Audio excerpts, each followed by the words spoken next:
Do tourists usually stop and think about the impact they have on the place they're visiting?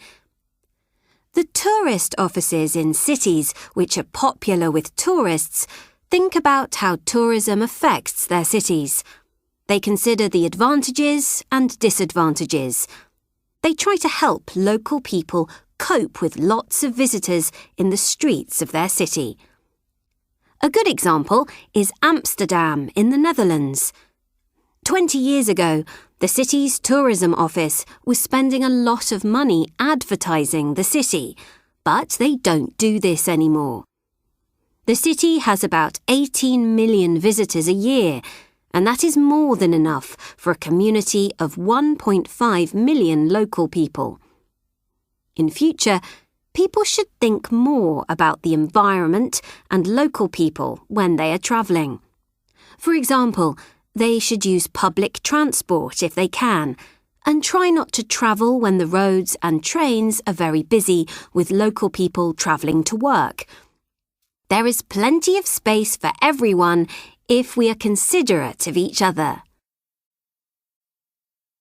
I decided not to go on holiday to Greece with my friends, but to do something different. So where did you go? Well, as I'm studying biology, I thought I'd go to Indonesia to find out more about the orangutans there.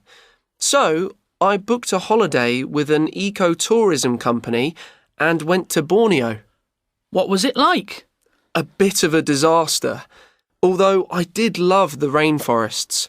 When we got to Jakarta, we caught an internal flight to Borneo, but my luggage never arrived, so I had to buy new clothes.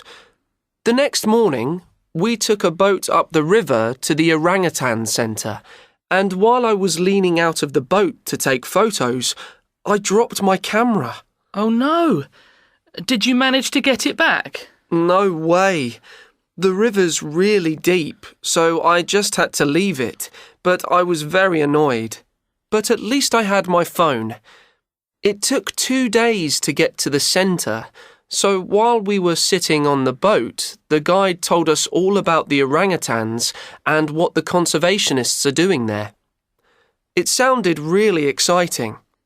When we arrived, the guide introduced us to the people working there, and then we had dinner. What was the food like? It was mainly rice and vegetables, but they were very spicy. I don't like spicy food, so I only ate the rice. By the end of the week, I was eating the vegetables and fish, though, as I was so hungry. Well, I'm glad to hear you're not such a fussy eater anymore. What did you do every day?